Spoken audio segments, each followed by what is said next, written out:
ಈಗ ನಾವು ಇಷ್ಟರವರೆಗೂ ಕೂಡ ನಾವೇನು ಯೇಸು ಬರೋಣ ಮತ್ತು ತಪ್ಪಾದ ಬೋಧಕರ ಬಗ್ಗೆ ನಾವು 2 ಸೆಕ್ಷನಲ್ಲಿ ತಿಳಿದ ನಾವು ಯಾವ ಥರ ಯೇಸು ಬರೋಣ ಕಣ್ಣಿಗೆ ಕಾಣ್ತಾ ಅಂತ ಹೇಳೋದ್ರ ಬಗ್ಗೆ, ಇದ್ರ ಬಗ್ಗೆ ಸುಳ್ಳಾದ ಬೋಧಕರು ನಿಮ್ಮ ಮನೆ ಮನೆ ಬಾಗಿಲಿಗೆ ಬರ್ತಾರೆ ಅಂತ ಹೇಳೋದು ಹೇಳಿದೆ. ಈಗ ನಾವು ಕರ್ತನ ಪ್ರತ್ಯಕ್ಷತೆ ಮತ್ತು ಬರೋಣ, ನಾನು ಆಗಲಿಂದ ಹೇಳ್ತಾ ಇದ್ದೀನಿ, ಕಳೆದ ವಾರದಿಂದ ಹೇಳ್ತಾ ಇದ್ದೀನಿ, ಪ್ರತ್ಯಕ್ಷತೆಯೇ ಬೇರೆ, ಎರಡನೇ ವರ್ಣನೆ ಬೇರೆ. ಪ್ರತ್ಯಕ್ಷತೆ ಈಗಿರೋ ದೇವ್ರ ಮಕ್ಕಳನ್ನೆಲ್ಲ ಎತ್ಕೊಂಡು ಹೋಗ್ಬಿಡ್ತಾರೆ. ಎತ್ಕೊಂಡು ಹೋಗಿ ಆದ ತಕ್ಷಣವೇ ಮಧ್ಯ ಆಕಾಶದಲ್ಲಿ ನಮ್ಮನ್ನು ಮಹಿಮೆ ಶರೀರ ಕೊಡ್ತಾ ಇರ್ತಾರೆ. ಆಗ 7 ವರ್ಷಗಳ ಕಾಲ ನಮಗೆ ಮಹಿಮೆ ಶರೀರ ಕೊಡ್ತಾ ಇರುವಾಗ ಭೂಲೋಕದ ಕಡೆಗೆ ಯೇಸು ಸ್ವಾಮಿ ನೋಡೋದೇ ಇಲ್ಲ.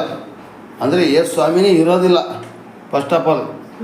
ಯಾಕೆಂದರೆ ಅವ್ರು ಯಾಕೆ ಇರೋದಿಲ್ಲ ಅಂದರೆ ಅವ್ರು ಭೂಲೋಕದಲ್ಲಿ ಇರೋ ಆ ವರ್ಷಗಳಲ್ಲಿ 7 ವರ್ಷಗಳಲ್ಲಿ ಅರ್ಧಂಬರ್ಧ ವಿಶ್ವಾಸಿಗಳು, ಬರೀ ಭಾನುವಾರ ಮಾತ್ರ ಬರೋರು, ಈ ಅದ್ಭುತಕ್ಕೋಸ್ಕರ ಬರೋಂಥವ್ರು, ಇವರು ದೇವ್ರ ಮಕ್ಕಳಲ್ಲಿ ಇವ್ರು ಇರ್ತಾರೆ.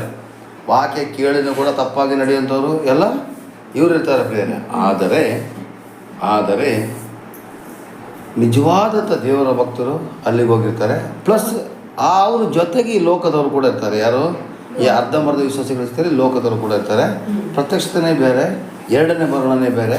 ಎರಡನೇ ಬರಣ ಏನಂದರೆ ಮಧ್ಯಾಕಾಶದಿಂದ ಮಹಿಮೆ ಎಲ್ಲ ಆದಮೇಲೆ ನಮ್ಮನ್ನು ಕರ್ಕೊಬಂದು ಇಲ್ಲಿರ್ತಕ್ಕಂಥ ಜನಗಳ ಮುಂದೆ ಆಳ್ವಿಕೆ ಮಾಡಲಿಕ್ಕೆ, ಸೈತಾನನ ಬಂಧಿಸಿ ಆ 1000 ವರ್ಷ ಆಳ್ವಿಕೆ ಮಾಡಿಸ್ಲಿಕ್ಕೆ ನಮ್ಮನ್ನು ಕರ್ಕೊಬರ್ತಾರೆ. ಅದನ್ನ ಮುಂದಿನ ಸೆಕ್ಷನಲ್ಲಿ ನಾನು ಹೇಳ್ತೀನಿ. ಈಗ 3ನೇ ಸೆಕ್ಷನ್ಗೋಸ್ಕರ ನಾವು ಪ್ರಾರ್ಥನೆ ಮಾಡೋಣ. ನೈಟ್ ಇವಾಗ ಆಗಿದೆ ಸಮಯ 12 ಗಂಟೆ, ಪಕ್ಕ 12 ಗಂಟೆ ಆಗಿದೆ. ಇನ್ನು ಬೆಳಿಗ್ಗೆವರೆಗೂ ಇನ್ನೂ 2-3 ಸೆಕ್ಷನ್ ಇದೆ. ಯಾರಿಗಾದ್ರೂ ಅರ್ಥ ಆಗದಿದ್ದರೆ ದಯವಿಟ್ಟು ಪ್ರಶ್ನೆಗಳನ್ನು ಕೇಳಿ, ನಿಮ್ಮ ಸಂಶಯಗಳಿಗೆ ನಾನು ಉತ್ತರ ಕೊಡಲಿಕ್ಕೆ ರೆಡಿ ಇದ್ದೀನಿ. ಹಾಗೆಯೇ ನಾವು ಪ್ರಾರ್ಥನೆ ಮಾಡುವಾಗ 2ನೇ ಬರಣಕ್ಕೆ ಸಿದ್ಧರಾಗೋದು ಯಾವ ಥರ ಅಂತ ಹೇಳೋದ್ರ ಬಗ್ಗೆ ನಾನು ವಚನ ಕೊಡ್ತಾಯಿದ್ದೀನಿ. ಪರಲೋಕ ತಂದೆಯೇ, ಪ್ರಭು ಯೇಸುವಿನ ನಾಮದಲ್ಲಿ ಪವಿತ್ರಾತ್ಮರ ಸಹಾಯದಿಂದ ಸ್ವಾಮಿ, 2ನೇ ಬರಣಕ್ಕೆ ನಾವು ಯಾವ ರೀತಿ ಸಿದ್ಧರಾಗಬೇಕು ಅಂತ ಹೇಳೋದ್ರ ಬಗ್ಗೆ ನೀ ತೋರಿಸ್ಕೊಡ್ತಿದ್ಯಲ್ಲಪ್ಪ, ಅದಕ್ಕಾಗಿ ಸ್ತೋತ್ರ. ಇದರ ಮೂಲಕ ನಿನ್ನ ನಾಮ ಮಹಿಮೆ ಆಗಲ್ಲ ಸ್ವಾಮಿ.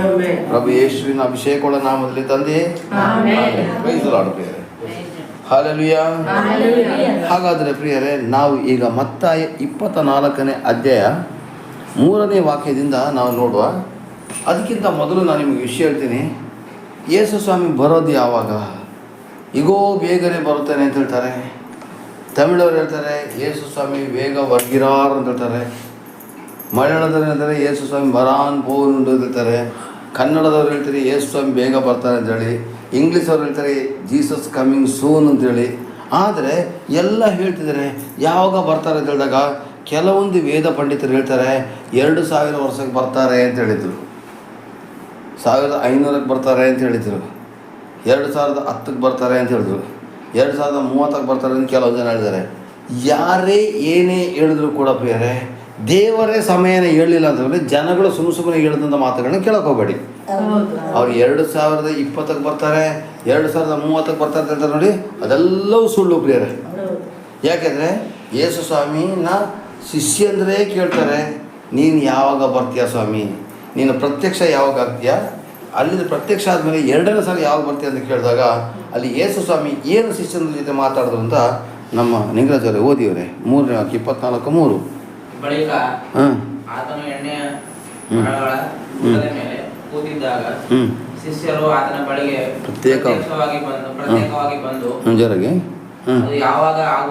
ಅದು ಯಾವಾಗ ಆಗೋದು? ನೀನು ಪ್ರತ್ಯಕ್ಷನಾಗೋದಕ್ಕೂ ಫಸ್ಟ್ ಪ್ರತ್ಯಕ್ಷನಾಗೋದಕ್ಕೂ ಯುಗದ ಸಮಾಪ್ತಿಗೂ ಸೂಚನೆ ಏನು ನಮಗೆ ಹೇಳು ಅನ್ನಲು ಯೇಸು ಅವರಿಗೆ ಉತ್ತರವಾಗಿ ಹೇಳಿದ್ದೇನೆಂದರೆ, ಯಾರಾದರೂ ನಿಮ್ಮನ್ನು ಮೋಸಗೊಳಿಸಾರು ನೋಡಿಕೊಳ್ಳಿರಿ. ಏಕೆಂದರೆ ಅನೇಕರು ಬಂದು ನನ್ನ ಹೆಸರನ್ನು ಎತ್ತಿಕೊಂಡು ನಾನು ಕ್ರಿಸ್ತನು ಎಂದು. ಒಂದು ನಿಮಿಷ ಆಗಲೇ ವಾಕ್ಯದಲ್ಲಿ ಏನು ಬಂದಿತ್ತು? ಯೇಸು ಕ್ರಿಸ್ತನು ಅಲ್ಲಿದ್ದಾನೆ ಇಲ್ಲಿದ್ದಾನೆ ಅಂತ ಬಂತು. ಈಗ ಈ ವಾಕ್ಯದಲ್ಲಿ ಬರ್ತಾ ಇದೆ ನಾನು ಕ್ರಿಸ್ತನು ಅಂತಲೇ ಬರ್ತಾರಂತೆ. ಇಷ್ಟುವರೆಗೆ ಏನು ಬಂತು? ಅವ್ರು ಅಲ್ಲಿದ್ದಾರೆ ಇಲ್ಲಿದ್ದಾರೆ ಅಂತ ಹೇಳಿ ನಂಬಲು ಬೇಡಿ, ಹಿಂಬಾಲಿಸಲು ಬೇಡಿ, ಹೋಗಲು ಬೇಡಿ ತಿಳಿದ್ರಲ್ವಾ? ಈಗ ಅಲ್ಲಿದ್ದಾನೆ ಇಲ್ಲಿದ್ದಾನೆ ಹೇಳ್ತಾರಲ್ಲ, ನಾನೇ ಕ್ರಿಸ್ತ ಅಂತ ಬರ್ತಾರೆ ಸುಳ್ಳು ಕ್ರಿಸ್ತರು. ಹಾಂ ಹೌದಪ್ಪ. ಇದಲ್ಲದೆ ಯುದ್ಧಕಾಲ ಆಗೋದನ್ನು ಯುದ್ಧವಾಗುವ ಆಗಿದೆ ಎಂಬ ಸುದ್ದಿಗಳನ್ನು ನೀವು ಕೇಳಬೇಕಾಗಿರುವುದು. ಸಾಕು, ಇಲ್ಲಿಗೆ ಸಾಕು. ಇಲ್ಲಿಗೆ ಸಾಕು ಆಯಿತಾ. ಈಗ ನೆಕ್ಸ್ಟ್ 25ನೇ ವಾಕ್ಯದಲ್ಲಿ ಒಂದು ನಿಮಿಷ, 25ನೇ ವಾಕ್ಯ. ಈಗ ನಾವು ಮಾರ್ಕ 13:32 ನೋಡೋಣ.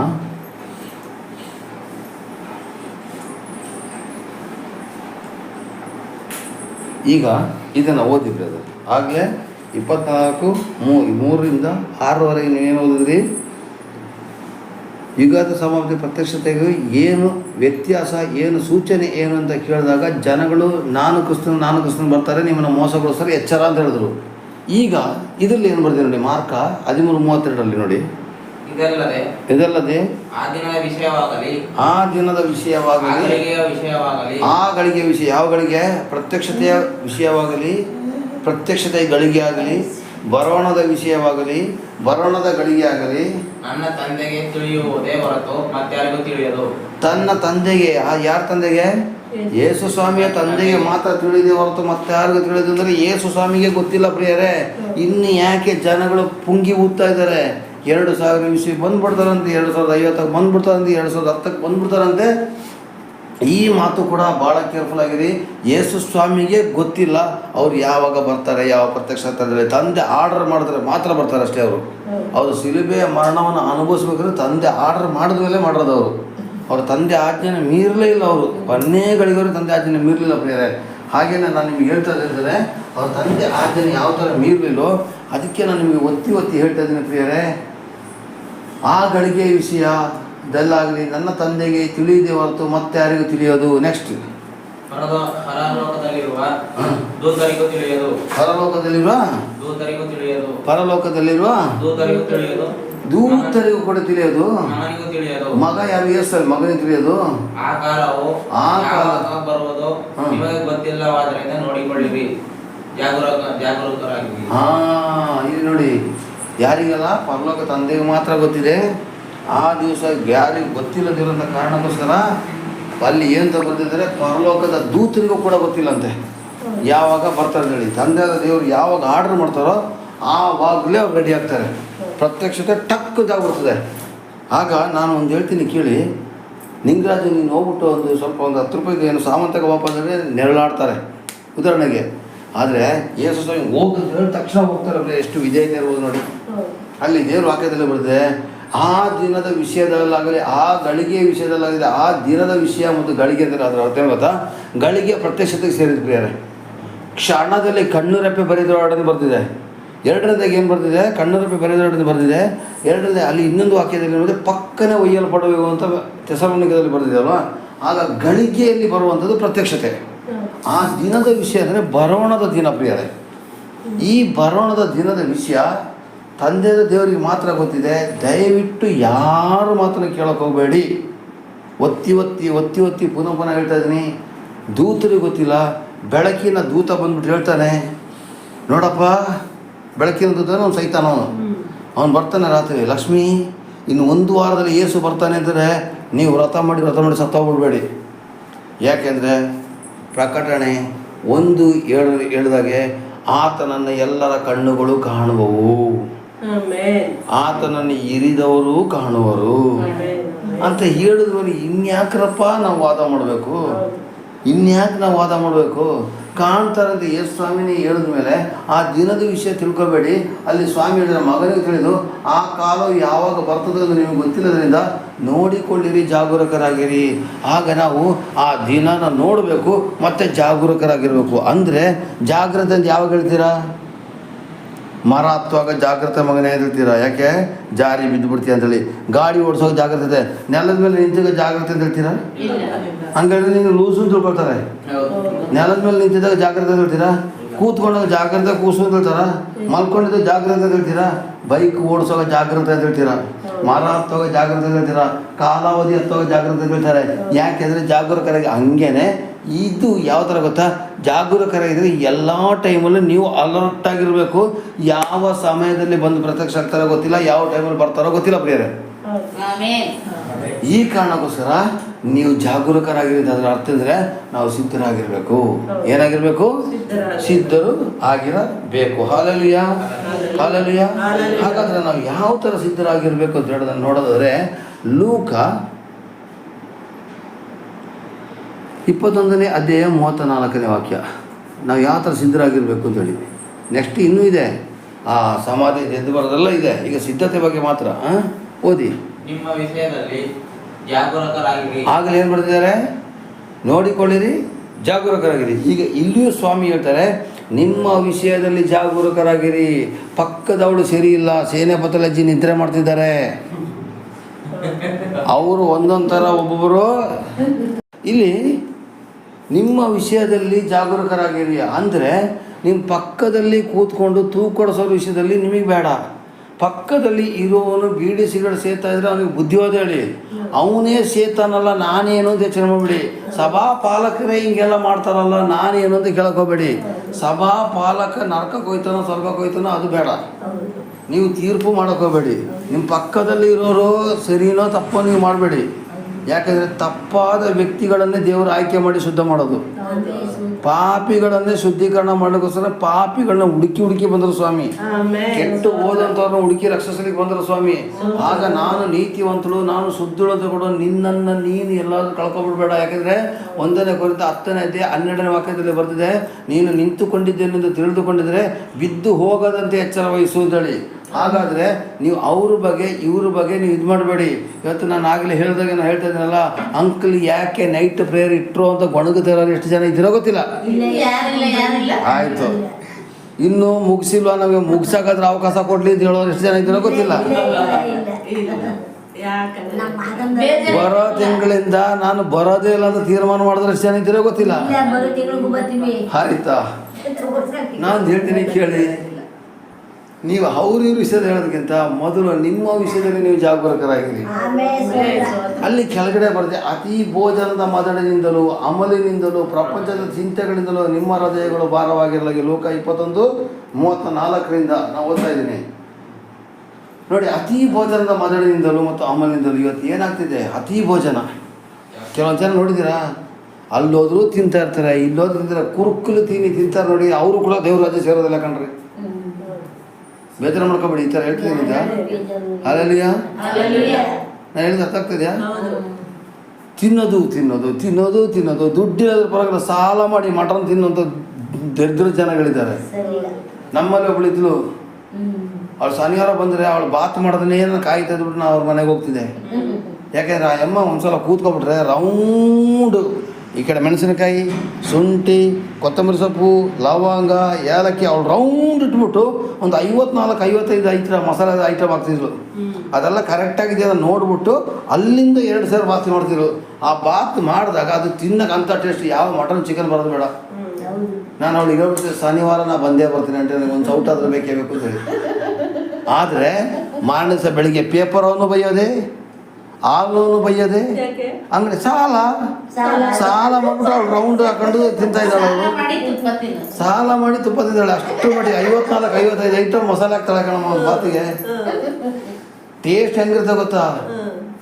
ಸಾಲಗಾರರು ಬಂದ್ಬಿಟ್ಟು ಮಾರನೇ ದಿವಸ ಬೈದರು, ಒಂದು ಮರ್ಯಾದೆಯೂ ಇಲ್ಲ, ಮಾನನೂ ಇಲ್ಲ, ಏನೂ ಇಲ್ಲ. ತಿನ್ನೋದು ಇವತ್ತು ತಿನ್ನೋಕ್ಕೋಸ್ಕರ ಸಭೆನ ಬಿಟ್ಬಿಟ್ಟು ಮದುವೆ ಊಟಕ್ಕೆ ಹೋಯ್ತೀಯಾ? ಅತೀ ಭೋಜನದ ಮದಡಿನಿಂದ ತಿನ್ನೋಕ್ಕೋಸ್ಕರ ಕರ್ನಾಟಕ ಹೋಗ್ತೀಯಾ? ಬೀಗರೂಟಕ್ಕೆ ಹೋಗ್ತೀಯಾ? ತಿನ್ನೋಕ್ಕೋಸ್ಕರ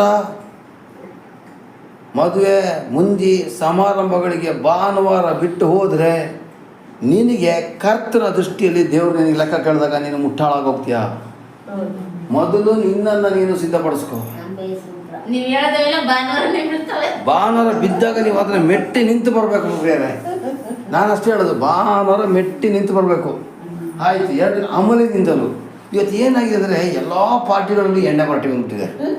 ಯೇಸು ಸ್ವಾಮಿಗೆ ಚೆನ್ನಾಗಿ ಗೊತ್ತು, ಮುಂದಕ್ಕೆ ಒಂದು ಕಾಲ ಬರ್ತದೆ, ಸತ್ರೂ ಎಣ್ಣೆ ಇರ್ತದೆ, ಎತ್ತರೂ ಎಣ್ಣೆ ಇರ್ತದೆ, ಊತ ಹಾಕಿದ್ರೂ ಎಣ್ಣೆ ಇರ್ತದೆ, ಗೃಹ ಪ್ರವೇಶಕ್ಕೆ ಎಣ್ಣೆ ಇರ್ತದೆ, ಪೂಜೆ ಮಾಡಿದ್ರು ಎಣ್ಣೆ ಇರ್ತದೆ ಗೊತ್ತು. ಇವತ್ತು ಎಲ್ಲ ಮನೆಯಲ್ಲೂ ಏನೇ ಪಾರ್ಟಿ ಮಾಡಿದ್ರು ಬಾಟ್ಲು ಬಂದೇ ಬರ್ತದೆ. ಭೋಜನ ಜೊತೆಗೆ ಅಮ್ಮನಿಂದಲೂ ಪ್ರಪಂಚದ ಚಿಂತೆಗಳಿಂದಲೂ. ಪ್ರಪಂಚ ಚಿಂತೆ ಯಾವುದು? ನನ್ನ ಆಸ್ತಿ, ನನ್ನ ಮಗ, ನನ್ನ ಸೊಸೆ, ಬಂಗಾರ, ಸೀರೆ ಮೇಲೆ ಸೀರೆ, ಚಿನ್ನದ ಮೇಲೆ ಚಿನ್ನ, ಆಸ್ತಿ ಮೇಲೆ ಆಸ್ತಿ, ದುಡ್ಡಿನ ಮೇಲೆ ದುಡ್ಡು. ಹಲೋ, ಪ್ರಪಂಚ ಚಿಂತೆ ಏನು ಬರೀ ಪ್ರಪಂಚ ಚಿಂತೆ. ಪರಲೋಕವೆಲ್ಲ ನಿನದೇ ಸಯ್ಯ, ನಾನು ಕೂಡ ಅಲ್ಲಿಗೆ ಬರುವೇನಯ್ಯ. ಪರಲೋಕವೆಲ್ಲ ನಿನದೇ ಸಯ್ಯ, ನಾನು ಕೂಡ ಅಲ್ಲಿಗೆ ಬರುವೇನಯ್ಯ. ಆದರೆ ಇಲ್ಲಿ ಆಸೆ ಇನ್ನೂ ಬಿಟ್ಟೋಗಿಲ್ಲ. ಪರಲೋಕ ಬರ್ತೀನಿ ಅಂತ ಹೇಳೋರು ನೀವೇ, ಆದರೆ ಇಲ್ಲಿ ಆಸೆ ಬಿಟ್ಟೋಗಿಲ್ಲ. ಇಲ್ಲಿ ಆಸೆ ಬಿಟ್ಟೋಗಿಲ್ಲ. ಇನ್ನು ಇಲ್ಲಿ ಆಸ್ತಿ ಮಾಡಬೇಕು. ಇಲ್ಲಿ ಅಂತ ಏನಮ್ಮ, ಅಯ್ಯೋ ಅಯ್ಯೋ ಅಯ್ಯೋ ಅಯ್ಯೋ ಅಯ್ಯೋ ಅಯ್ಯೋ ಅಯ್ಯೋ. ಯಾಕೆ ಮಲಗಿದಾಗ ಏನು ಪಾಪ ಮಾಡೋದಿಲ್ಲಲ್ಲ, ಅದಕ್ಕೆ ಎಚ್ಚರಾಗಿದ್ದಾಗ ತಾನೇ ಪಾಪ ಮಾಡೋದು. ಅದಕ್ಕೇನೆ ಮೂಗರಮ್ಮ ಹೇಳಿದು ಮಲಗಿದಾಗ ಎತ್ಕೊಬಿಡ್ಲಿ ಅಂತೇಳಿ. ಎಚ್ಚರದಲ್ಲಿದ್ದಾಗ ಎತ್ಕೊಬಿಟ್ರೆ ಗೊತ್ತಾಗ್ಬಿಡ್ತೀವಲ್ಲ. ಅಲ್ಲಯ್ಯ ಇಲ್ಲ, ಪ್ರೈಸಲ್ಲ ಪ್ರೈಸಲ್ಲ ಪ್ರೈಸ್. ಒಂದು ನಿಮಿಷ ಇರಲಿ. ಪ್ರಪಂಚದ ಚಿಂತೆ, ಮದುವೆ ಚಿಂತೆ, ಗಂಡನ ಚಿಂತೆ, ಆಸ್ತಿ ಚಿಂತೆ, ಇದೆಲ್ಲದರಿಂದಲೂ ನಿಮ್ಮ ಹೃದಯ ಭಾರವಾಗಿರಲಾಗಿ ಆ ದಿವಸ ನಿಮ್ಮ ಮೇಲೆ ಉರುಳಿನಂತೆ ಪಕ್ಕನೆ ಬಂದಿತ್ತು. ಉರುಳುದಂದ್ರೆ ಏನು? ಹಗ್ಗ, ನೇಣಾಕ ಹಗ್ಗ ಥರ ಬಂದ್ಬಿಡ್ತಂತೆ. ಆ ದಿವಸವು ಭೂ ನಿವಾಸಿಗಳೆಲ್ಲ ಮೇಲೆ ಬರುವುದು. ಯಾವ ದಿವಸ? ಯೇಸು ಸ್ವಾಮಿಯ ಭರಣ ಇದೆ ನೋಡಿ. ಭೂ ನಿವಾಸಿಗಳು ಎಲ್ಲರ ಮೇಲೆ, ಬ್ರಾಹ್ಮಣ, ಲಿಂಗಾಯತ, ನಾಮಧಾರಿ, ಒಕ್ಕಲಿಗ, SC ST ಎಲ್ಲ ಇದ್ದಾರೆ ನೋಡಿ, ಎಲ್ಲರ ಮೇಲೆ ಬರ್ತದಂತೆ. ಅವತ್ತು ಭೂ ನಿವಾಸಿಗಳಿದ್ರೆ ಯಾವ ಜಾತಿ ಇಲ್ಲ, ಯಾವ ಮತ ಇಲ್ಲ, ಯಾವ ಭೇದ ಇಲ್ಲ.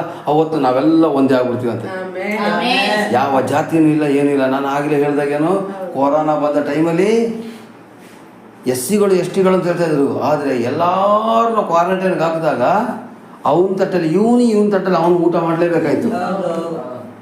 ಕೊಡಗಿನಲ್ಲಿ ಪ್ರವಾಹ ಹರಿದ್ಬಿಟ್ಟು ಬಂದಾಗ ನಾವು ಆಗಲೇ ನಾನು ಹೇಳಿದೆ ಅಲ್ವಾ, ನಾವೇನು ಮಾಡೋದು, ಒಂದು 4 ಗಂಜಿ ಕೇಂದ್ರಗಳಿಗೆ ಹಣ್ಣು ಹಂಪಲುಗಳು, ಪ್ಯಾಡ್ಗಳು, ಅಮೃತದನ್ನೆಲ್ಲ ತಗೊಂಡೋಗಿ ಕೊಟ್ಟ. ನಾನು ನನ್ನ ಹೆಂಡತಿ ತಗೊಂಡೋಗಿ ಕೊಟ್ಟಾಗ ಅಲ್ಲಿ ನೋಡಬೇಕಾಗಿತ್ತು, ಎಂತೆಂಥ ಉತ್ತಮರು ಎಲ್ಲರ ಜೊತೆ ಸೇರ್ಕೊಂಡು ಅಲ್ಲಿ ಇದು ಮಾಡ್ತಿದ್ರು. ಪ್ಲೇಟ್ ಎಲ್ಲ ಜೋಡಿಸಿದ್ರು. ನಾನು ಯೋಚನೆ ಮಾಡಿದೆ ಅವ್ರವ್ರ ಪ್ಲೇಟ್ ಅವ್ರು ತಂದಿರ್ತಾರೆ ಅಂತೇಳಿ. ಮಧ್ಯಾಹ್ನ ಅಲ್ಲಿ ಹೋದ್ರೆ ಮಧ್ಯಾಹ್ನ ಒಂದು ಬೆಲ್ ಹೊಡೆದಾಗ ಅವ್ರ ಕೈಗೆ ಸಿಗೋ ಪ್ಲೇಟು ಆ ಜಾತಿ ಈ ಜಾತಿಯಲ್ಲಿ ಬಂತ. ಆಯಿತು, ಆಕ್ಸಿಡೆಂಟ್ ಆದಮೇಲೆ ರಕ್ತ ಬೇಕು ಅಂತ ಹೇಳ್ತಾರೆ. ಯಾವನೊಬ್ಬ ಕೊಟ್ಟ ರಕ್ತನ ತಗೊಳ್ಳೋದಿಲ್ವಾ? ನೋಡಿ, ಜಾತಿ ಮತ ಭೇದ ಇಲ್ಲದೇನೆ ಆ ಭೂ ನಿವಾಸಿಗಳ ಎಲ್ಲರ ಮೇಲೆ ಬರ್ತದಂತೆ. Hallelujah hallelujah.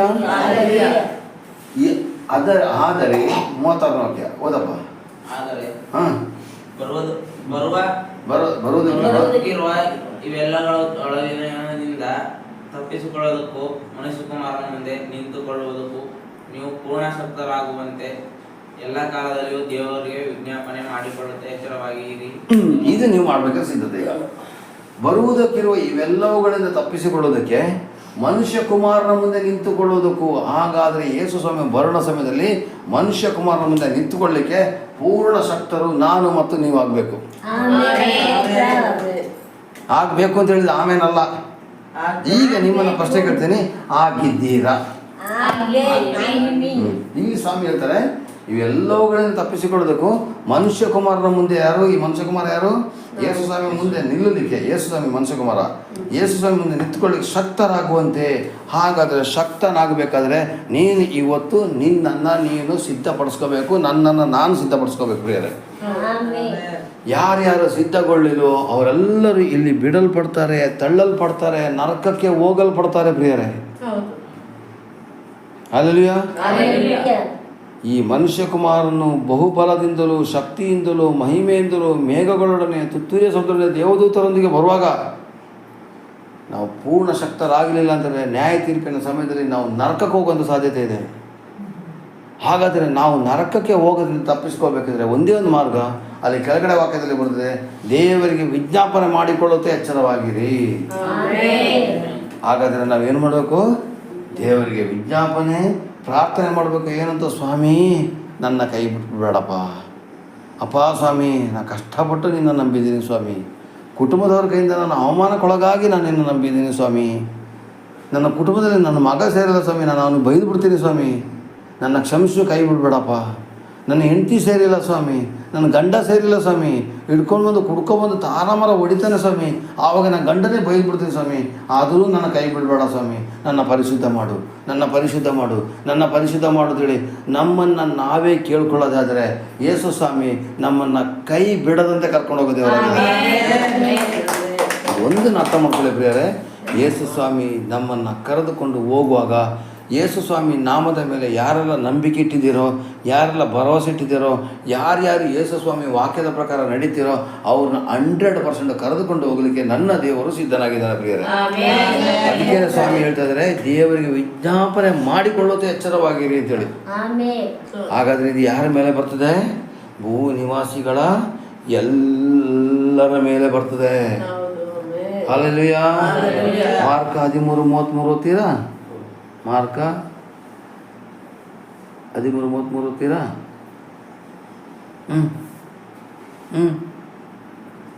ಆ ಕಾಲವು ಯಾವಾಗ ಬರುವುದು ನಿಮಗೆ ಗೊತ್ತಿಲ್ಲವಾದ್ದರಿಂದ ನೋಡಿಕೊಳ್ಳಿರಿ, ಜಾಗರೂಕರಾಗಿರಿ. ಪುನಃ ಸ್ವಾಮಿ ಹೇಳ್ತಾರೆ, ಆ ಕಾಲ ಯಾವಾಗ ಬರ್ತದೆ ಗೊತ್ತಿಲ್ಲ ಕಣ್ರಿ, ಅದಕ್ಕೋಸ್ಕರ ನಿಮ್ಮನ್ನು ನೀವು ನೋಡ್ಕೊಳ್ಳಿ, ಪಕ್ಕದ ಮನೆಯವ್ರನ್ನ ನೋಡ್ಕೋಬೇಡಿ ಕಣ್ರಿ. ನೋಡ್ಕೊಳ್ಳೋದೇ ಈಗ ನಮ್ಮನ್ನ ನಾವೇ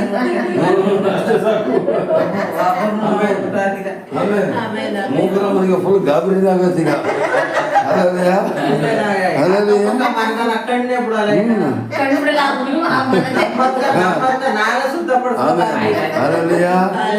ನಮ್ಮನ್ನ ನಾವು ಮೊದಲು ರೆಡಿ ಮಾಡ್ಕೋಬೇಕು ಪ್ರಿಯರೇ.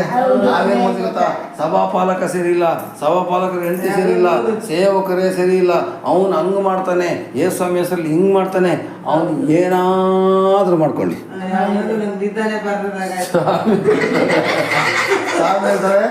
ಆ ಕಾಲ ಯಾವಾಗ ಬರುವುದು ನಿಮಗೆ ಹೌದು.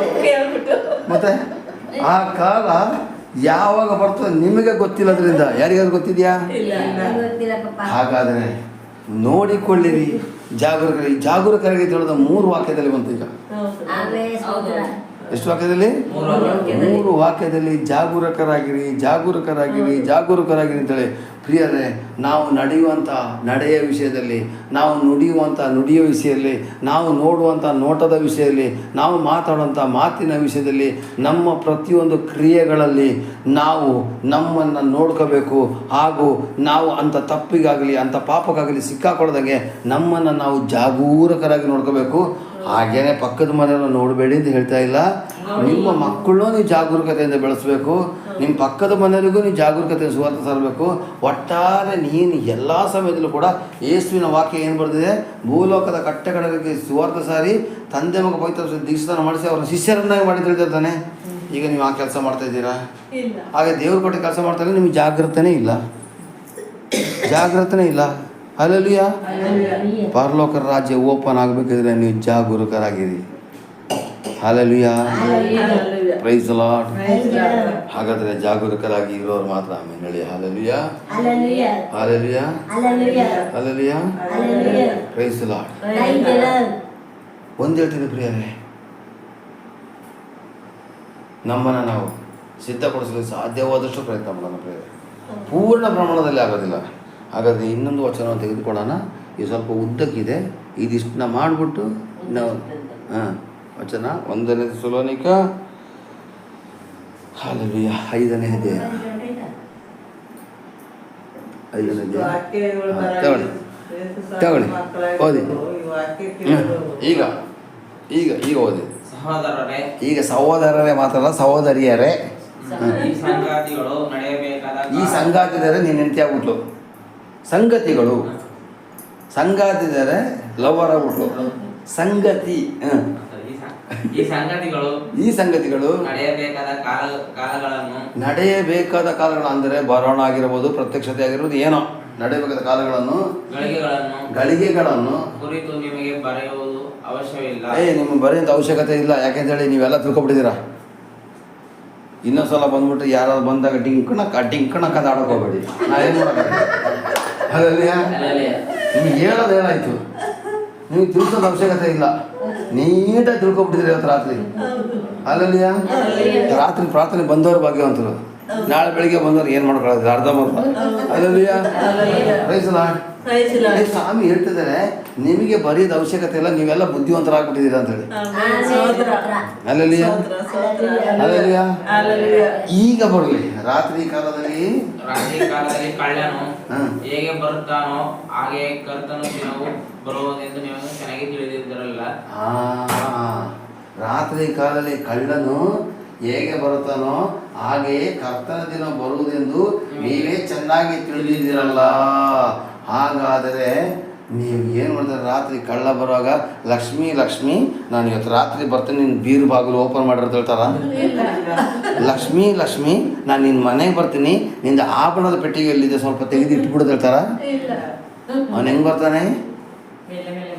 ಮೇಲೆ ಮೇಲೆ ಬಂದು ಏನು ಮಾಡ್ತಾನೆ? ಗೊತ್ತಿರೋದ ನುಗ್ಬಿಟ್ಟು ಕಳ್ಳತನ ಮಾಡ್ಕೊಂಡು ಹೋಗೇ ಬರ್ತಾನೆ. ಹಂಗೇನೆ ಯೇಸು ಸ್ವಾಮಿ ನಿನ್ನ ಹೃದಯವನ್ನ ಕದಿಲಿಕ್ಕೆ ಕಳ್ಳನ ಥರ ಬರ್ತಾನೆ. ನಮ್ಮ ಅಪ್ಪ ಒಂಥರ ಕಳ್ಳನೇ. ಯಾವ ಥರ ಕಳ್ಳ ಗೊತ್ತಾ? ನಿನ್ನ ಪುಟ್ಟ ಹೃದಯ, ನಿನ್ನ ಆತ್ಮವನ್ನು ಕದ್ದು ಪರಲೋಕ ರಾಜ್ಯಕ್ಕೆ ಸೇರಿಸಲಿಕ್ಕೆ ನಮ್ಮ ಅಪ್ಪ ಕಳ್ಳನ ಥರ ಬರ್ತಾರೆ ಪ್ರಿಯರೇ. ಕಳ್ಳನು ಹೇಗೆ ಬರ್ತಾನೋ ಹಾಗೆ ಕರ್ತನ ಪ್ರತಿಷ್ಠಿತ ಚೆನ್ನಾಗಿ ತಿಳಿದಿರಲ್ಲ. ಸಮಾಧಾನವು ನಿರ್ಭಯವಾಗಿ ಇರುತ್ತೇವೆ ಎಂದು ಹೇಳುತ್ತಿರುವಾಗಲೇ, ಜನರು ಹೇಳುತ್ತಿರುವಾಗಲೇ ಅವರ ಮೇಲೆ ನಾಶನವು ಗರ್ಭಿಣಿಗೆ ಪ್ರಸವ ವೇದನೆ ಬರೋ ಪ್ರಕಾರ ಬರುವುದು, ಅವರು ಹೇಗೋ ತಪ್ಪಿಸಿಕೊಳ್ಳಲಾರರು. ಈಗ ಸ್ತ್ರೀಯರೇ ಇವಾಗ ಜಾಸ್ತಿ ಇದ್ದೀರಾ, ಅದಕ್ಕೋಸ್ಕರ ನಾನು ಇದನ್ನು ಚೆನ್ನಾಗಿ ಹೇಳ್ತೀನಿ ಕೇಳಿ. ಸಮಾಧಾನದಲ್ಲಿ ಇರ್ತೀರ ನೀವು. ಸ್ವಲ್ಪ ಬರೋಕ್ಕೆ ತುಂಬ ಟೈಮ್ ಇದೆ. ಈ ವಾರ ಬೇಡ, ಈ ವಾರ ಮದುವೆಗೆ ಹೋಗ್ಬಿಡ್ತೀನಿ, ವಾರ ಚರ್ಚೆಗೆ ಹೋದ್ರೆ ಸಾಕು ಅಂತ ಸಮಾಧಾನದಲ್ಲಿ ಇರ್ತೀರ. ಈಗಲೇ ಯಾಕೆ ತಲೆ ಕೆಡಿಸ್ಕೋಬೇಕು? ವಾರ ಹೋದ್ರೆ ಸಾಕು. ಏನು ವಾರ ಸಭೆಗೆ ಹೋದ್ರೆ ಸಾಕು, ಒಂದು ಸಮಾಧಾನದಲ್ಲಿ ಇರುವಾಗಲೇ ಬಂದ್ಬಿಡ್ತಾನಂತೆ ಸ್ವಾಮಿ.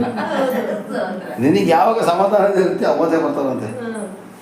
ನಾನು ಹೇಳ್ತಾ ಇಲ್ಲ ಪ್ರಿಯರೇ, ಸ್ವಾಮಿ ಹೇಳ್ತಾ ಇದ್ದಾರೆ ಸಮಾಧಾನವಾಗಿ ನಿರ್ಭಯವಾಗಿ ಇರುತ್ತಾರೆ ಎಂದು ಹೇಳುವಾಗಲೇ ಅವರ ಮೇಲೆ ನಾಶನವೂ ಬರ್ತದೆ. ಯಾವ ಥರ?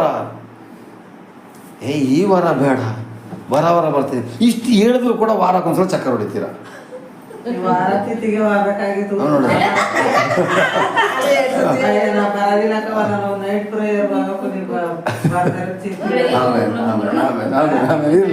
ತಿಥಿನ ಬಾಕಿ ಮಾಡ್ಕೊಂಡು ಬಂದಿದ್ದಾರೆ ಸೋತ್ರ ಇರಲಿ. ಈಗ ಚೆನ್ನಾಗಿ ಕಳಿಸ್ಕೊಳ್ಳಿ. ಸಮಾಧಾನವಾಗಿ ನಿರ್ಭಯವಾಗಿ ಇವತ್ತು ಪರವಾಗಿಲ್ಲ, ತೊಂದರೆ ಇಲ್ಲ, ಚಂದ್ರಶೇಖರ್ ಅಂಕಲಿಗೆ ತಾನೇ ನಾನು ಹೆಂಗೋ ಹೇಳ್ಕೋಬೋದು ಮಾಡ್ಕೋಬೋದು ಅಂತ ನೀವು ಹೇಳ್ಬೋದು. ನಿರ್ಭಯವಾಗಿರುವಾಗಲೇ ಅವರ ಮೇಲೆ ನಾಶನವು. ನೆಕ್ಸ್ಟ್ ಮುಂದಕ್ಕೆ ಏನು ಬರ್ತದೆ ಗೊತ್ತಾ? ಗರ್ಭಿಣಿಗೆ ಪ್ರಸವ ವೇದನೆ ಬರೋ ಪ್ರಕಾರ ಬರುವುದು, ಅವರು ಹೇಗೋ ತಪ್ಪಿಸಿಕೊಳ್ಳಲಾರದು. ಈಗ ಗರ್ಭಿಣಿಗೆ ಏನಿಗೇನೋ ಬರದೇ ಬೇಡ ಅಂತ ಹೆಂಗೆ ಡಿಂಕಣಕ್ಕ ಅಂತ ಹಾಡಿದ್ರೆ ಬರದೇ ಇರ್ತದ? ಹಲೋ ತಾಯಿಂದ್ರೆ ಮಾತಾಡ್ತಾ ಇಲ್ಲ ಅಲ್ಲಲ್ಲಿಯ ಗ್ಯಾರಂಟಿ ಬಂದೇ ಬರ್ತತಾನೆ. ಹೆಂಗೇ ತಡ್ಕೊಂಡ್ರು ಕೂಡ ಆ ಟೈಮಲ್ಲಿ ಅವಳಿಗೆ ನೋವು ಬಂದೇ ಬರ್ತದೆ. ತಪ್ಪಿಸ್ಕೊಳಕ್ಕಾಗುತ್ತಾ? ಅವಳಿಗೆ ತಪ್ಪಿಸ್ಕೊಳಕ್ಕಾಗುತ್ತಾ? ಹಾಗೇನೆ ಈ ಒಂದು ಲೋಕದಲ್ಲಿ ನಮಗೆ ನೋವುಗಳು ಇದೆ, ಹಿಂಸೆಗಳು ಇದೆ, ಕಷ್ಟಗಳು ಇದೆ. ಇದನ್ನು ತಪ್ಪಿಸ್ಕೊಳ್ಳಿಕ್ಕೆ ಆಗೋದಿಲ್ಲ. ಗರ್ಭಿಣಿ ಹೆರಿಗೆ ಆದ ತಕ್ಷಣ ಏನು ಮಾಡ್ತಾಳೆ? ಸಂತೋಷ ಪಡ್ತಾಳೆ. ಅಲ್ಲಲ್ಲಿಯ ಹಾಗೇನೆ ಗರ್ಭಿಣಿಗೆ ಪ್ರಸವ ವೇದನೆ ಬರೋ ಪ್ರಕಾರ ಬರುವುದು. ಆಗ ನಾವು ಕಷ್ಟದಲ್ಲಿ, ದುಃಖದಲ್ಲಿ, ಇಕ್ಕಟ್ಟಿನಲ್ಲಿ ಇರೋ ಸಮಯದಲ್ಲಿ ನೀವು ಗೊಣಗ್ಬಿಟ್ಟೆ, ನೀ ಕೈ ಬಿಡಲ್ಪಟ್ಬಿಡ್ತೀಯ. ಅಲ್ಲಲ್ಲಿಯ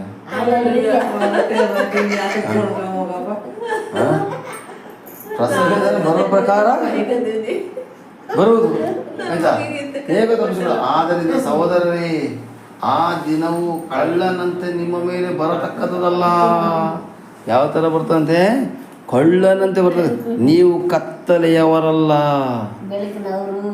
ನೀವೆಲ್ಲರೂ ಬೆಳಕಿನವರು. ಆಮೇನ್.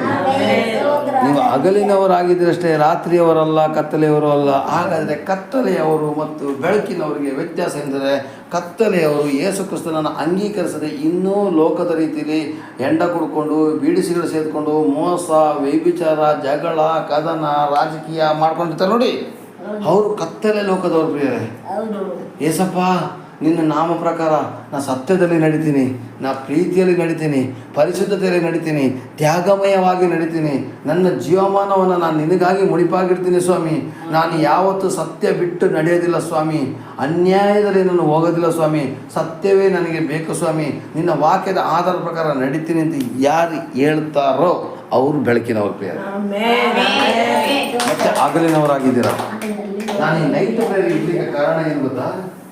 ನೈಟ್ನಲ್ಲೇ ಮಂತ್ರವಾದಿಗಳು ಹೋಗಿ ಸ್ಮಶಾನದಲ್ಲಿ ಅಲ್ಲಿ ಇಲ್ಲಿ ಅವರು ಕುಡಿಕೆ ಮಡಿಕೆ ಬುರುಡೆಗಳ ಮೇಲೆ ಮತ್ತು ಡಮರುಗ ಒಂದು ಬರ್ತಾರೆ ನೋಡಿ ಬುರುಡಿಕೆ, ಅವರೆಲ್ಲ ಬರೋದು ಸ್ಮಶಾನದಲ್ಲಿ ನಿಂತ್ಕೊಂಡು ಅವ್ರು ಏನು ಮಾಡ್ತಾರೆ, ದುಷ್ಟಶಕ್ತಿಗಳ ಆವಾಹನೆ ಮಾಡ್ತಾರೆ ರಾತ್ರಿ ಸಮಯದಲ್ಲಿ.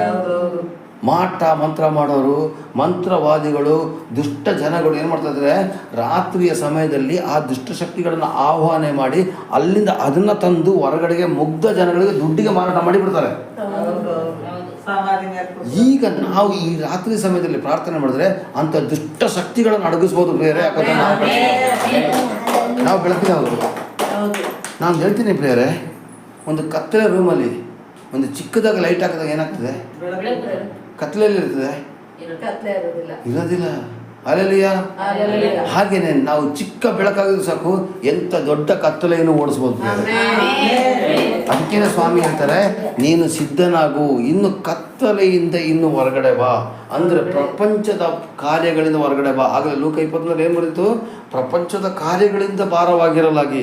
ಹಾಗಾದರೆ ಯೇಸು ಸ್ವಾಮಿಯ ಬರೋಣಕ್ಕೆ ನಾನು ಮತ್ತು ನೀನು ಕತ್ತಲೆಯ ಲೋಕದಿಂದ ಬೆಳಕಿನ ಲೋಕಕ್ಕೆ ಬರಬೇಕು ಅಂತೇಳಿ ಯೇಸು ಸ್ವಾಮಿ ಥೆಸಲೋನಿಕ 5ನೇ ಅಧ್ಯಾಯದಲ್ಲಿ ಸ್ಪಷ್ಟವಾಗಿ ತಿಳಿಸಿದ ಪ್ರಿಯರೇ. Hallelujah, hallelujah. ಗರ್ಭಿಣಿ ಪ್ರಸವೇದನೆ ಬರೋ ಪ್ರಕಾರ ಹೇಗ ತಪ್ಪಿಸಿಕೊಳ್ಳಲು ಸಹೋದರರೇ, ನೀವು ಆ ದಿನ ಕಳ್ಳನಂತೆ ನಿಮ್ಮ ಮೇಲೆ ಬರ್ತಕ್ಕಂಥ, ನೀವು ಕತ್ತಲೆಯವರಲ್ಲ, ನೀವು ಬೆಳಕಿನವರು, ಹಗಲಿನವರು ಆಗಿದ್ದರಷ್ಟೇ. ನಾವು ರಾತ್ರಿಯವರಲ್ಲ, ಕತ್ತಲೆಯವರಲ್ಲ. ಆದ ಕಾರಣ ನೀವು ಇತರರಂತೆ ನಿದ್ರೆ ಮಾಡದೆ.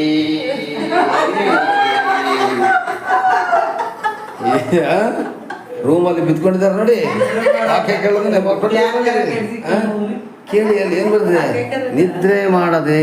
ಇಲ್ಲಿ ನೋಡಿ ಎಷ್ಟು ಚೆನ್ನಾಗಿ ಬರ್ದಿದೆ ಅಂದರೆ, ಓದಪ್ಪ ಕೆಳಗಡೆ ಹಾಕ್ಯದಪ್ಪ. ಅದೇ ಆದ ಕಾರಣ ನಾವು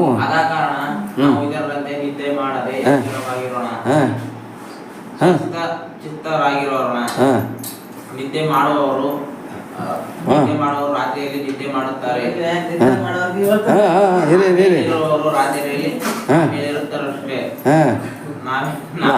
ಹಗಲಿನವರಾಗಿ ಸಾಕು. ಇಲ್ಲಿ ನಿಲ್ಲಿಸಿ.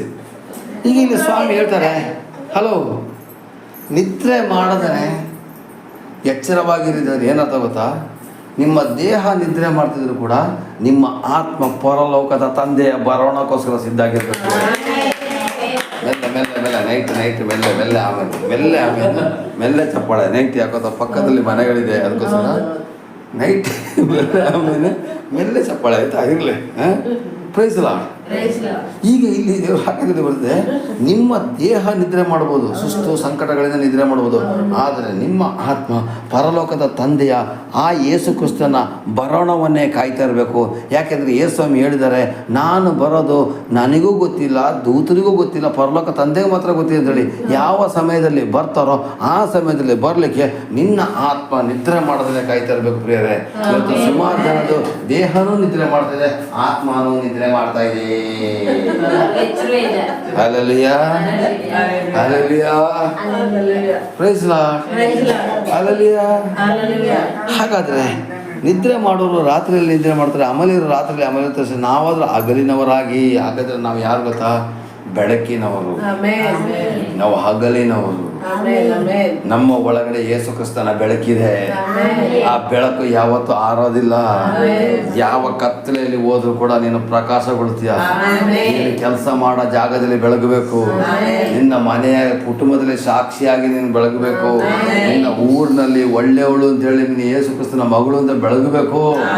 ನಿನ್ನ ಫ್ಯಾಕ್ಟ್ರಿಯಲ್ಲಿ, ನಿನ್ನ ಜೀವಿತದಲ್ಲಿ, ನಿನ್ನ ಕುಟುಂಬದಲ್ಲಿ, ನಿನ್ನ ನಡತೆಯಲ್ಲಿ, ನಿನ್ನ ನುಡಿಯಲ್ಲಿ ಯೇಸು ಕ್ರಿಸ್ತನ ಬೆಳಕನ್ನು ನೀನು ತೋರಿಸಬೇಕು ಪ್ರಿಯರೇ. ಹಲ್ಲೆಲೂಯಾ. ಇದೇ ನೀವು ಮಾಡಬೇಕಾಗಿರೋ ಸಿದ್ಧತೆ. ಹಲ್ಲೆಲೂಯಾ. ಯೋಹಾನದಲ್ಲಿ ಬರೆದಿದೆ, ಯೇಸು ಕ್ರಿಸ್ತನ ಅನುಸರಿಸೋರು ಇನ್ನು ಬೆಳಕಿನಲ್ಲಿ ನಡೀತಾನೆ, ಕತ್ತಲಲ್ಲಿ ನಡೆಯೋದಿಲ್ಲ ಅಂಥೇಳಿ. ಹಾಗಾದರೆ ಪ್ರಿಯರೇ, ನಾವು ಯೇಸು ಕ್ರಿಸ್ತನನ್ನು ಧರಿಸಿಕೊಂಡ ಮೇಲೆ ನಾವು ಬೆಳಕಿನವರು. ಹಾಗಾದರೆ ಬೆಳಕಿನವ್ರು ಹೆಂಗಿರಬೇಕು ಅಂತ ತೋರಿಸ್ತಾರೆ ನೋಡಿ ಪ್ರಿಯರೇ. ನಾವು ಸಿದ್ಧರಾಗಿರೋದ್ರ ಬಗ್ಗೆ ಹೇಳ್ತಾ ಇದ್ದೀನಿ. 2ನೇ ಬರೋಣಕ್ಕೆ ನೀವು ಹೆಂಗೆ ಸಿದ್ಧರಾಗಿರೋ, ಕಳ್ಳ ಬಂದ ಬರ್ತಾರೆ ಅಂತ ಹೇಳಿದ್ದಾರೆ ಸ್ವಾಮಿ. ಈಗ ಓದಿ 9ನೇ ವಾಕ್ಯ ಓದಿ, 5:9. ವಿಶ್ವಾಸ,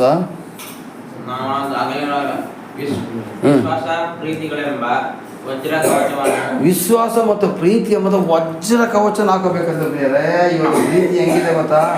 ಬೆಳ್ಳಿಗಿರೋದೇ ಒಂದು ಟೀಮು, ಕರ್ರಗಿರೋದೇ ಒಂದು ಟೀಮು, ವಯಸ್ಸಾದವ್ರದೇ ಒಂದು ಟೀಮು, ಕುರುಪಿಗಳದೇ ಒಂದು ಟೀಮು, ದುಡ್ಡಿರೋದೇ ಒಂದು ಟೀಮು, ದುಡ್ಡು ಇಲ್ಲದಿರೋದೇ ಒಂದು ಟೀಮು. ನಿಜನಾ? ನಡೀತಾ ಇದೆಯಾ? ಹಲೋ, ನಡೀತಾ ಇದೆಯಲ್ಲ? ಅಲ್ಲಲ್ಲಿಯ ಹಾಗಾದ್ರೆ ವಿಶ್ವಾಸ ಮೊದಲನೇದಾಗಿ ನೀವು ನಂಬಬೇಕು ಕಣ್ರಿ. ವಿಶ್ವಾಸ, ಯಾರ್ಯಾರು ಯೇಸು ಸ್ವಾಮಿನ ವಿಶ್ವಾಸಿಸ್ತಾರೋ ಅವರಿಗೆ ಕರೆಯೋದು ವಿಶ್ವಾಸಿಗಳು ಅಂತ. ಸಭೆ ವಿಶ್ವಾಸಿಗಳು ಏನಂತ? ಯೇಸು ಸ್ವಾಮಿನ ವಿಶ್ವಾಸ ಮಾಡೋದವರು.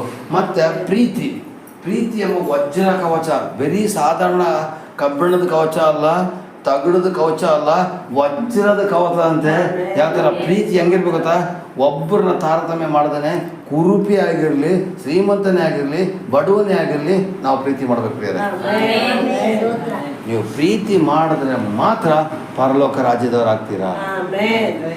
ದೇವರು ಸ್ವಾಮಿ ಹೇಳ್ತಾರೆ ಒಬ್ಬರನ್ನೊಬ್ಬರು ಪ್ರೀತಿಸಿ, ನನ್ನನ್ನು ಪೂರ್ಣ ಹೃದಯದಿಂದ, ಪೂರ್ಣ ಪ್ರಾಣದಿಂದ, ಪೂರ್ಣ ಬುದ್ಧಿಯಿಂದ, ಪೂರ್ಣ ಶಕ್ತಿಯಿಂದ ನನ್ನ ಹೆಂಗೆ ಪ್ರೀತಿಸ್ತೀರೋ ಹಾಗೆ ನಿಮ್ಮ ನೆರೆ ಮನೆಯವರನ್ನು ಕೂಡ ನೀವು ಪ್ರೀತಿಸಬೇಕು ಅಂತ ದೇವ್ರ ವಾಕ್ಯ ಇದೆ. ಪ್ರೀತಿಯಲ್ಲಿ ನೀವು ತಾರತಮ್ಯ ಮಾಡಿದ್ರೆ ದೇವರಿಗೆ ನೀವು ಲೆಕ್ಕ ಕೊಡಬೇಕಂತ ಬೇರೆ. Hallelujah, hallelujah. ಪ್ರೀತಿ, ವಿಶ್ವಾಸ, ಪ್ರೀತಿ ವಜ್ರ ಕವಚವನ್ನು, ರಕ್ಷಣೆ ಮತ್ತು ನಿರೀಕ್ಷೆ ಎಂಬ ಶಿರಸ್ತ್ರಾಣ ಅಂತ ಏನು ಗೊತ್ತಾ? ಹೆಲ್ಮೆಟ್, ಶಿರಸ್ತ್ರಾಣ. ನೀವೇನು ಮಾಡ್ಬೇಕು ಗೊತ್ತಾ? ಹೆಲ್ಮೆಟ್ ಯಾಕೆ ಹಾಕ್ತಾರಪ್ಪ? ರಕ್ಷಣೆಗೋಸ್ಕರ ತಾನೆ. ಆಗ ರಕ್ಷಣೆ ಅಂತ ಹೇಳ್ತಾರೆ. ನಿರೀಕ್ಷೆ ಏನು? ಯೇಸು ಸ್ವಾಮಿ ಪ್ರತ್ಯಕ್ಷನಾಗಿ ಬರ್ತಾರೆ ಮತ್ತು 2ನೇ ಬರೋಣದಲ್ಲಿ ಬರ್ತಾರೆ ಅಂತೇಳಿ ನಾವು ಇದು ಎರಡನ್ನ ಕೂಡ ನಿರೀಕ್ಷಿಸುವಂಥ ದೇವರ ಭಕ್ತರಾಗಿದ್ದೀವಿ ಪ್ರಿಯರೇ. ನಾವು ಹಲ್ಲೆಲೂಯಾ, ನಾವು ದೇವರ ಭಕ್ತರಾಗಿದ್ದೀವಿ ಪ್ರಿಯರೇ. ಅರ್ಥ ಮಾಡ್ಕೊಳ್ಳಿ, ನಾವು ನಿರೀಕ್ಷಿಸುವವರಾಗಿದ್ದೀವಿ ಯೇಸು ಬರೋಣವನ್ನು. ಹಲ್ಲೆಲೂಯಾ. ಹಾಗಾದರೆ ಪ್ರತಿಯೊಬ್ಬನು ಕೂಡ ನಿರೀಕ್ಷಿಸುತ್ತಾ ಸಿದ್ಧರಾಗಿರ್ಬೇಕು. ನಾನು ಆಗಲೇ ಓದಿರ್ತಕ್ಕಂಥ 3 ವಚನದಲ್ಲೂ ಕೂಡ ಜಾಗರೂಕರಾಗಿರಿ, ನಿಮ್ಮನ್ನು ನೀವು ನೋಡ್ಕೊಳ್ಳಿ ಬಂದಿದೆ. ಈಗ ಸ್ವಾಮಿ ಹೇಳ್ತಾರೆ ನೀವು ನಿರೀಕ್ಷೆಯಿಂದ ಇರಬೇಕು. ಹಲ್ಲೆಲೂಯಾ. ನೆಕ್ಸ್ಟ್ ಓದ್ಬಿಡಿ. ಆಯ್ತು, ಮುಗಿದೋಯ್ತು. ಯಾಕೆಂದ್ರೆ ಧರಿಸಿಕೊಂಡು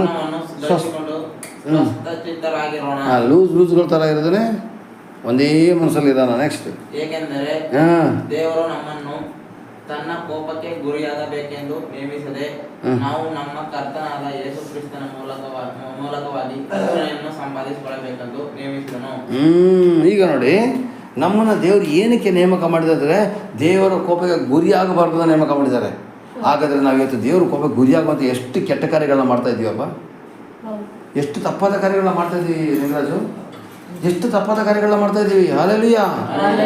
ದೇವರ ಕೋಪಕ್ಕೆ ಗುರಿಯಾಗಲಿಕ್ಕೋಸ್ಕರ ನಮ್ಮನ್ನು ನೇಮಿಸಲಿಲ್ಲ ಪ್ರಿಯರೇ.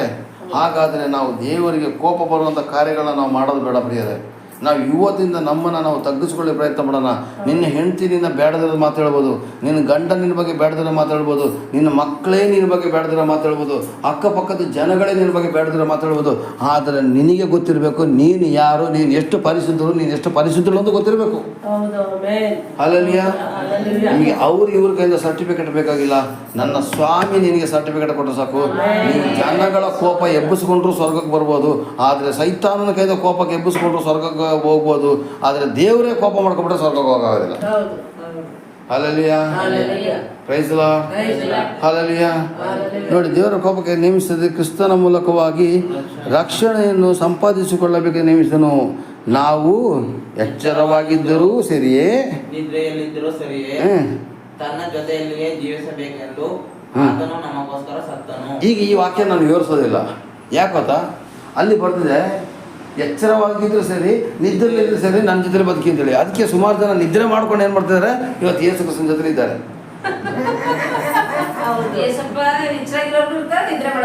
ನೋಡಿ ಇಲ್ಲಿ ಏನು ಬರ್ತಿದ್ದಾರೆ, ನಾವು ಎಚ್ಚರವಾಗಿದ್ದರೂ ಸರಿ, ನಿದ್ರೆಯಲ್ಲಿದ್ದರೂ ಸರಿ ಅಂತ ಹೇಳೋದಕ್ಕೆ ರೂಮ್ ಮಾಡಿ 2-3 ಜನ ಮಾಡ್ಕೊಂಡ್ಬಿಟ್ರೋದು. ನಾನು ಅವ್ರಿಗೆ ಎಬ್ಸಕ್ಕೆ ಹೋಗೋದಿಲ್ಲ. ಯಾಕಂದೇಳಿ ವಾಕ್ಯ ಏನೈತಲ್ಲ ನಿದ್ರೆ ಸರಿ ಅಂತೇಳಿ. ಹಾಗಲ್ಲ ನೋಡಿ ಪ್ರಿಯರೇ, ನಿದ್ರೆ ಮಾಡುವಾಗ ಭಾಳ ಎಚ್ಚರದಲ್ಲಿರಿ. ನಿದ್ರೆಯಲ್ಲಿದ್ದರೆ ಸರಿಯೇ, ತನ್ನ ಜೊತೆಯಲ್ಲಿ ಜೀವಿಸಬೇಕೆಂದರೆ ಆತ ನಮಗೋಸ್ಕರ ಸತ್ತನು. ಹೀಗೆ ನೀವು ಮಾಡುತ್ತಿರುವ ಪ್ರಕಾರವೇ ಒಬ್ಬರನ್ನೊಬ್ಬರು ಸಂತೈಸುತ್ತಾ ಒಬ್ಬರ ಭಕ್ತಿಯನ್ನೊಬ್ಬರು ವೃದ್ಧಿಸುತ್ತಾ ಇರಿ. ಹಾಗಾದರೆ ಪ್ರಿಯರೇ, ನೀವು ಒಬ್ಬರಿಗೊಬ್ಬರು ಸಂತೈಸಬೇಕು, ಒಬ್ರಿಗೊಬ್ರು ಭಕ್ತಿ ಉದ್ಯೋಗ ಮಾಡಬೇಕು. ಇವತ್ತು ನೀವೇನು ಮಾಡ್ತಿದ್ದೀರಾ? ನೀವು ಮಾತ್ರ ಬರ್ತಾಯಿದ್ದೀರಾ, ನಿಮ್ಮ ಸಂಸಾರ ರಕ್ಷಣೆ ಹೊಂದ್ತಾ ಇಲ್ಲ. ಯಾಕೆ? ನೀವು ಭಕ್ತಿ ಉದ್ಯೋಗದ ಕಾರ್ಯಗಳನ್ನ ನಿಮ್ಮ ಕುಟುಂಬದಲ್ಲಿ ತೋರಿಸ್ತಾ ಇಲ್ಲ. ನಿಮ್ಮ ಪಕ್ಕದ ಮನೆಯವ್ರನ್ನ ಕರ್ಕೊಬರ್ಬೇಕು, ರೋಡಲ್ಲಿ ಇರ್ತಕ್ಕಂಥ ಜನಗಳ ಕರ್ಕೊಬರ್ಬೇಕು. ಸಭೆನ 3-4 ಸರ್ವಿಸ್ ಆದರೂ ಪರವಾಗಿಲ್ಲ, ನೀವು ಜನಗಳ ತುಂಬಿಸ್ಬೇಕು ಪ್ರಿಯರೇ. ಇಷ್ಟು ಸಿದ್ಧತೆಗಳನ್ನ ನೀವು ಮಾಡ್ಕೊಳ್ಳಿ ಸಾಕು. ಒಪ್ಪದಿದ್ದರೂ ನೀವು ಪ್ರಾರ್ಥನೆ ಮಾಡಿ ಅಮ್ಮ, ಒಪ್ತಾರೆ. ನೀವು ಪ್ರಾರ್ಥನೆ ಮಾಡಿ ಸೋತ ಸರಿ ಡೈರೆಕ್ಟ್ ಆಗ್ಬಿಟ್ಟು ಏಸಪ್ಪ ಹತ್ರ ಬಂದರೆ ಯಾವನು ಬರೋದಿಲ್ಲ. ಮೊದಲು ಏನು ಮಾಡಬೇಕು? ನಿಮ್ಮ ನಡತೆನೇ ಕಾಣಬೇಕು. ನಿಮ್ಮ ನಡತೆ ಕರೆಕ್ಟಾಗಿರ್ಬೇಕು. ಒಂದು ಚಿಕ್ಕದಾಗಿ ಒಂದು ಕತೆ ಹೇಳ್ಬಿಟ್ಟು ನಾನು ಮುಗಿಸ್ತೀನಿ ಪ್ರಿಯರೇ. ಒಬ್ಬ ಪಾಸ್ಟ್ರನ್ನ ಈ IPC ಚರ್ಚಲ್ಲಿ ಇದೊಂದು ಭಾಳ ತಪ್ಪಾದ ಬುದ್ಧಿ ಏನು ಗೊತ್ತಾ? ಟ್ರಾನ್ಸ್ಫರ್ ಮಾಡೋದು. ಒಬ್ಬ ಪಾಸ್ಟ್ರ್ ಚೆನ್ನಾಗಿ ಬೆಳೆಸಿರ್ತಾನೆ, ಇನ್ನು ಅವನು ತಗೊಂಡೋಗ್ಬಿಟ್ಟು ಇನ್ನೊಂದು ಕಡೆಗೆ ಹಾಕ್ಕೊಡೋದು. ಹಂಗೆ ಮಾಡೋಕ್ಕೆ ಹೋಗ್ಬಾರ್ದು. ಒಬ್ಬನೇ ಇದ್ದರೆ ಅವನ ಮಕ್ಕಳನ್ನ ಅವ್ನು ಸಾಕ್ಕೊಂಡು ಹೋಗ್ಬೋದು ಅವನಿಗೆ. ಇದೇನು ಮಾಡಿದ್ರೆ ಟ್ರಾನ್ಸ್ಫರ್ ಮಾಡ್ರೆ ಏನಿತ್ತು, ಒಬ್ಬರು IPC ಪಾಸ್ಟ್ರ್ ಬಂದ್ರಂತೆ. ಪಾಸ್ಟ್ರ್ ಬಂದಾದ್ಮೇಲೆ ಆ ಊರಲ್ಲಿ ಒಂದು ಆತ್ಮ ಹಿಡಿಲಿಲ್ಲಂತೆ, ಒಬ್ರಿಗೂ ಸುವಾರ್ತೆ ಸಾರಿಲ್ಲ ಕಣವ. ಕೊನೆಗೆ IPC ಅವ್ರು ಬಂದ್ರಂತೆ, 2-3 ಸಲ ಬಂದು ಮೀಟಿಂಗ್ ಮಾಡಿದ್ರಂತೆ. ನಮ್ಮ ಸಂಸ್ಥೆಗೆ ಕೆಟ್ಟ ಹೆಸರು. ಯಾಕಂದ್ರೆ ಅವ್ರು ಭಾಳ ಸ್ಟ್ರಾಂಗ್ ಆಗಿ ಭಯಂಕರ ಭಕ್ತಿ ಇರೋಂಥ ಕೆಲವೊಂದು ಜನ ಮತ್ತು ತಪ್ಪಾದವ್ರು ಇದ್ದಾರೆ, ಆದರೆ ನಿಜವಾಗಿ ಸ್ಟ್ರಾಂಗ್ ಆಗಿದ್ದಾರೆ. ಇವನು ಈ ಆತ್ಮನೇ ಹಿಡಿಲಿಲ್ಲಪ್ಪ, ಇವನು ಬೇಕಾಗಿಲ್ಲ ಅಂತ ಇವನು ಕೆಲ ಪಾಸ್ಟರ್ ಪೋಸ್ಟಿಗೆ ಕಿತ್ತಾಕ್ಬಿಟ್ರು. ಯಾರನ್ನ? ಊರಲ್ಲಿ ಒಂದು ಆತ್ಮ ಹಿಡಿದಿಲ್ಲ, ಒಂದು ದಿವಸ ಪ್ರಾರ್ಥನೆ ಮಾಡಿಲ್ಲ ಪುಣ್ಯಾತ್ಮ. ಇವ್ರು ಸಭಾಪಾಲಕ ಇದ್ದು ಪ್ರಯೋಜನ ಇಲ್ಲ, ತೆಗೆದಾಕ್ಬಿಟ್ರು. ತೆಗೆದಾಕಿದ್ಮೇಲೆ ಇನ್ನೊಬ್ಬ ಸಭಾಪಾಲಕರು ಬಂದರಂತೆ. ಅವ್ರು ಬಂದಾಗ ದೊಡ್ಡದಾಗಿ ಮೀಟಿಂಗ್ ಎಲ್ಲ ಆಯ್ತಂತೆ. ಇದೇ ಥರ ಪ್ರೀತಿಸಬೇಕು, ಕ್ಷಮಿಸಬೇಕು, ಕರುಣಿಸ್ಬೇಕು, ಉಪಕಾರ ಮಾಡಬೇಕು ಅಂತ ಹೇಳಿದಾಗ ಅಲ್ಲಿರೋ ಊರು ಜನಗಳು ಬಂದು ಹೇಳಿದ್ರಂತೆ, ನಿಮ್ಗಿಂತ ಮೊದಲೊಬ್ರು ಬಂದಿದ್ರಲ್ಲ, ಅವ್ರ ಹತ್ರ ಈ ಗುಣಗಳೆಲ್ಲ ಇತ್ತು ಅಂತೇಳಿ. ಆಗ ಯಾರು ಒಳ್ಳೆಯದಾದ್ರು? ಹಿಂದ್ಗಡೆ ಇದ್ದ ನೋಡಿ, ನೀವು ತೆಗೆದಾಕ್ಬಿಟ್ರಲ್ಲ, ನೀವು ಹೇಳ್ತಾರೆ ಪ್ರತಿಯೊಂದು ಗುಣ ಅವನ ಹತ್ರ ಇತ್ತು ಸರ್. ಅವನು ಎಷ್ಟೊಂದು ಉಪಕಾರ ಮಾಡ್ತಿದ್ದೆ, ಎಷ್ಟೊಂದು. ಅವ್ನು ಬಿಟ್ಟು ಹೋಗ್ಬೇಕಾದ್ರೆ ಎಲ್ಲರೂ ಹೆಸರು ನಂಬಿಟ್ರಂತೆ. ಹಲೋ, ನಿಮ್ಮ ನಡತೆಯಿಂದ ನುಡಿಯಿಂದ ನೀವು ಯೇಸುವಿನ ರಕ್ಷಣೆ ಮಾಡಿಸ್ಬೇಕು. ನೀವು ಬಾಯಲ್ಲಿ ಹೇಳ್ದಾಗ ಯಾವನು ಬರೋದಿಲ್ಲ. ನಮ್ಮ ನಡತೆಯಿಂದ ಯೇಸುವಿನ ಕಾಣಬೇಕು. ಅವರು ನಮ್ಮ ಮನೇಲಿ ಅದ್ಭುತಗಳು, ಆಶೀರ್ವಾದಗಳು ಆಗೋದ್ರ ಮೂಲಕ ಅವ್ರ ದೇವ್ರನ್ನ ಕಾಣಬೇಕು ಪ್ರಿಯರೇ. ಅದಕ್ಕೋಸ್ಕರ ನಾನು ಹೇಳ್ತಾ ಇದ್ದೀನಿ, ಒಪ್ಪೋದಿಲ್ಲ ಮಾಡೋದಿಲ್ಲ ಅಂತಿಲ್ಲ. ನಾವು ಪ್ರಾರ್ಥನೆ ಮಾಡಿ ನಮ್ಮ ನಡತೆ ಪ್ರಕಾರ ಮಾಡಿದ್ರೆ ನಿಜ ಹೇಳ್ತೀನಿ, ಈ ಜಾಗದಲ್ಲಿ 3 ಸರ್ವಿಸ್ 4 ಸರ್ವಿಸ್ ಒಟ್ಟಿಗೆ ಮಾಡ್ಬೋದು ಪ್ರಿಯರೇ. ಹಲ್ಲೆಲೂಯಾ. ಹಾಗಾದರೆ ನಾನು ಇಷ್ಟರ ಮಟ್ಟಿಗೆ ಮಾತ್ರ ಮುಗಿಸ್ತೀನಿ. ಯಾಕಂದರೆ ಇನ್ನೂ 2 ಸೆಕ್ಷನ್ ಇರೋ ಕಾರಣಕ್ಕೋಸ್ಕರ ದಯವಿಟ್ಟು ನಾನು ಹೇಳ್ತಾ ಇದ್ದೀನಿ, ನಮ್ಮನ್ನು ನಾವು ಸಿದ್ಧಪಡಿಸ್ಕೊಳ್ಳೋ ಪ್ರಯತ್ನ ಪಡೋಣ. ನಾವೆಲ್ಲರೂ ಬಲಹೀನವರು ಪ್ರಿಯರೇ. ಇವತ್ತೊಬ್ಬರು ಪಾಸ್ಟರ್ ಹೇಳ್ತಿದ್ರು, ನಾವು ನಮ್ಮ ಪಾಪನ ಬಿಡಬೇಕಾದ್ರೆ ನಿಜವಾಗಿ ಆಗೋದಿಲ್ಲ ಅಂತೆ. ನಮ್ಮ ತಪ್ಪನ್ನ ಬಿಡೋಕ್ಕೆ ನಮ್ಮ ಕೈಲಿ ಆಗೋದಿಲ್ಲ ಅಂತೆ. ನನ್ನ ಮಕ್ಕಳನ್ನ ರೆಡಿ ಮಾಡೋಕ್ಕೆ ನನ್ನ ಕೈಲಿ ಆಗೋದಿಲ್ಲ ಅಂತೆ. ನನ್ನ ಹೆಂಡ್ತಿನ ರೆಡಿ ಮಾಡೋಕ್ಕೆ ನನ್ನ ಕೈಲಿ ಆಗೋದಿಲ್ಲ ಅಂತೆ. ಗಂಡನ ರೆಡಿ ಮಾಡೋಕ್ಕೆ ಹೆಂಡ್ತಿಗೆ ಆಗೋದಿಲ್ಲ ಅಂತೆ. ಆದರೆ ನೀನು ಪ್ರಾರ್ಥನೆ ಮಾಡೋದಾದರೆ ದೇವ್ರು ಎಲ್ಲನೂ ಕೊಡ್ತಾರಂತೆ. ಹಾಗಾದರೆ ನಾವು ಏನು ಮಾಡೋದು ಗೊತ್ತಾ? ಮತ್ತೆ 6:33 ಓದಿಯಪ್ಪ, ಅದೊಂದು ಓದ್ಬಿಡೋಣ. ಅವ್ರು ಹೇಳಿದ ವಾಕ್ಯ ಭಾಳ ಚೆನ್ನಾಗಿತ್ತು. ನಾವು ಪ್ರಯತ್ನ ಪಡೋದು ಬೇಡ ಪ್ರಿಯರೇ, ದೇವ್ರ ಹಸ್ತ ಒಪ್ಪಿಸ್ಬಿಡೋಣ. ದೇವರಾಗ ರೆಡಿ ಮಾಡ್ತಾರೆ. ಇದೊಂದು ವಾಕ್ಯ ಓದ್ಬಿಟ್ಟು ಮುಗಿಸ್ಬಿಡೋಣ. ಮತ್ತೆ 6:33 ಈಗಿರೋದ್ರಿಂದ ನೀವು ಮೊದಲು ದೇವರ ರಾಜ್ಯಕ್ಕಾಗಿಯೂ ನೀತಿಗಾಗಿಯೂ ತವಕ ಪಡಿರಿ. ಇವುಗಳ ಕೂಡ ಅವೆಲ್ಲವೂ ನಿಮಗೆ ದೊರಕುವು. ಹಾಗಾದರೆ ನಾವು ಏನು ಮಾಡೋಗುತ್ತೆ? ಬರೀ ದೇವರ ರಾಜ್ಯಕ್ಕೋಸ್ಕರ ನೀತಿಗೋಸ್ಕರ ತವಕ ಪಡಬೇಕು.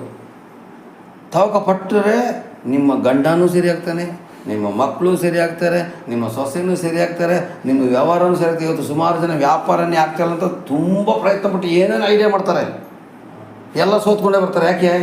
ದೇವರಿಲ್ಲ, ಅವನು ಸ್ವಂತ ಐಡಿಯಾ. ಕೆಲವೊಂದು ಜನ ಮಕ್ಕಳು ಓದಬೇಕು ತಗೊಂಡು A for apple, B for ball ಹೇಳಿ ಕಳಿಸ್ತಾರೆ. ಆದರೆ ಅವನಲ್ಲಿ A ಫಾರ್ ಆ್ಯಪಲ್ ಹೇಳೋಕ್ಕೆ ಆಗೋದಿಲ್ಲ ಅವನಿಗೆ. ಯಾಕೆ? ದೇವರು ಶಕ್ತಿ ಇಲ್ಲದೇ ಕಲಿಸ್ತಾ ಇದ್ದೀರಾ ನೀವು. ನಿಮ್ಮ ಮಗುವನ್ನು ಬೆಳೆಸಬೇಕಾದ್ರೆ ದೈವಿಕ ಶಕ್ತಿನ ಮಿಕ್ಸ್ ಮಾಡಿ ಕಲಿಸ್ರಿ. ನೋಡಿ, ಅಲ್ಲಿ ದೇವರ ರಾಜ್ಯಕ್ಕೋಸ್ಕರ ನೀತಿಗೋಸ್ಕರ ತವಕ ಪಡ್ರಿ. ಆಗ ನಿಮಗೆ ಅವೆಲ್ಲವೂ ಸಿಕ್ಕವು. ಹಾಗಾದರೆ ನಿಮಗೆ ಸಿದ್ಧ ಆಗಬೇಕಾದ್ರೆ ನಿಮ್ಮ ಕೈಲಿ ಆಗೋದಿಲ್ಲ. ನೀವು ದೇವರ ರಾಜ್ಯಕ್ಕೋಸ್ಕರ ತವಕ ಪಟ್ಟಾಗ ನಿಮ್ಮನ್ನು ಸಿದ್ಧಪಡಿಸೋಕ್ಕೆ ನನ್ನ ದೇವರು ರೆಡಿಯಾಗಿದ್ದಾರೆ. ಹಲ್ಲೆಲೂಯಾ. ಹಾಗಾದರೆ ನಾವು ಪ್ರಾರ್ಥನೆ ಮಾಡಿಕೊಳ್ಳೋ ಪ್ರಿಯರೇ, ಇನ್ನು ಮುಂದಿನ ಸೆಕ್ಷನ್ಗೆ ಹೋದಾಗ ದೇವರು ನಾಮ ಮಹಿಮೆಪಡಿಸಲಿ. ಪರಲೋಕದ ತಂದೆ, ಇನ್ನೂ ಬೇಕಾದಷ್ಟು ವಚನಗಳು ಇದೆ ಸ್ವಾಮಿ ಬೈಬಲಲ್ಲಿ ಸಿದ್ಧಪಡಿಸಿಕೊಡೋದ್ರ ಬಗ್ಗೆ. ಆದರೆ ಸದ್ಯಕ್ಕೆ ನಾವು ಎರಡನೆಯ ಬರೋಣಕ್ಕೆ ಅಥವಾ ಪ್ರತ್ಯಕ್ಷತೆಗೆ ಮತ್ತು ಎರಡನೇ ಬರೋಣಕ್ಕೆ ನಮ್ಮನ್ನು ನಾವು ಯಾವ ರೀತಿಯಾಗಿ ಸಿದ್ಧಪಡಿಸ್ಕೋಬೇಕು, ಆ ಗಳಿಗೆ ವಿಷಯ ಗೊತ್ತಿಲ್ಲ, ಆ ಸಮಯದ ವಿಷಯ ಗೊತ್ತಿಲ್ಲ, ಯಾವಾಗ ಬರ್ತಾರೆ ಅಂತ ಗೊತ್ತಿಲ್ಲ. ಆ ಕಾರಣಕ್ಕೋಸ್ಕರ ನಮ್ಮನ್ನು ನಾವು ಸಿದ್ಧಪಡಿಸಿಕೊಳ್ಳಿಕ್ಕೆ ನೀನು ನಮಗೆ ಸಹಾಯ ಮಾಡು ಸ್ವಾಮಿ. ಯಾಕಂದರೆ ನಮ್ಮ ಕೈಯಲ್ಲಿ ಆಗ್ತಾ ಇಲ್ಲ ಸ್ವಾಮಿ. ನಾವು ಎಷ್ಟೇ ಪ್ರಾರ್ಥನೆ ಮಾಡಿದ್ರು ನಾವು ಬಿದ್ದೋಗ್ತಿದ್ದೀವಿ ಸ್ವಾಮಿ, ಪಾಪಗಳಿಗೆ ಬಿದ್ದೋಗ್ತಿದ್ವಿ, ತಪ್ಪುಗಳು ಆಗೋಗ್ತಾ ಇದೆ, ಏನೇನೋ ತೊಂದರೆಗಳು ಬರ್ತಾ ಇದೆ ಸ್ವಾಮಿ. ನೀವು ಕಾರ್ಯ ಮಾಡಿ ಸ್ವಾಮಿ, ನಮ್ಮನ್ನು ನಡೆಸಿ ಸ್ವಾಮಿ. ಯೇಸುವಿನ ಕೃಪೆಯುಳ್ಳ ನಾಮದಲ್ಲಿ ತಂದೆ, amen amen amen. Praise Lord, praise Lord, praise Lord. ಪ್ರಾರ್ಥಿಸು ನೀವೋ ಮಗನೇ, ಪ್ರಾರ್ಥಿಸು ನೀವೋ ಮಗಳೇ, ಪ್ರಾರ್ಥಿಸಲು ಅದ್ಭುತವ ಕಾಣುವೆ, ಆನಂದ ಆರೋಗ್ಯ ಪಡೆಯುವೆ.